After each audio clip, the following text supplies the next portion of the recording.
Hello বন্ধুরা, সবাইকে শুভেচ্ছা ও শুভকামনা। আজকে আমি যে প্রজেক্টে খাড়া হয়েছি, এই প্রজেক্টটা কত সুন্দর হয়েছে একটু দেখুন। এখানে মূলত তিন জাতের ফসল ফলানো হচ্ছে। একটা হচ্ছে টমেটো 1217 জাতের স্মার্ট, আর একটা হচ্ছে করলা, সেটা হচ্ছে বীর জাতের করলা, আর একটা হচ্ছে শশা যেটা সাবমেরিন জাতের। তো এই যে সুফল এবং ভালো অধিক ফলন হচ্ছে, এটা একটাই কারণ, সেটা হচ্ছে আমাদের অ্যাগ্রোওয়ান কোম্পানির প্রতিনিধি ভাইরা এখানে এসেছেন। তাদের সহযোগিতায় কিন্তু আজকে আমরা এত সুন্দর ফলাফল বা এত সুন্দর ফলন উৎপাদনে মোটামুটি সহায়ক ভূমিকা তারা পালন করতেছেন। আমরাও খুশি, তারাও খুশি।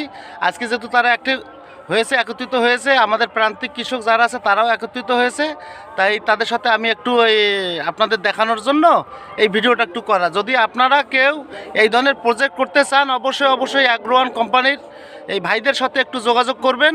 এই নাম্বারটা, তাদের নাম্বারটা আমি আমার স্ক্রিনে দেব। সেই স্ক্রিনে যোগাযোগ করলে তাদের সাথে আপনারা যোগাযোগ করে এই ধরনের প্রজেক্ট হাতে নিতে পারবেন। তা বন্ধুরা, সবাই ভালো থাকবেন, সুস্থ থাকবেন। ধন্যবাদ সবাইকে। টমেটোটা দেখেন দাদা, নিচ থেকে সুন্দর করে নিচ থেকে সেলফি। এই যে টমেটো। সুন্দরভাবে দেখেন। তা বন্ধুরা, সবাই ভালো থাকবেন। ধন্যবাদ সবাইকে।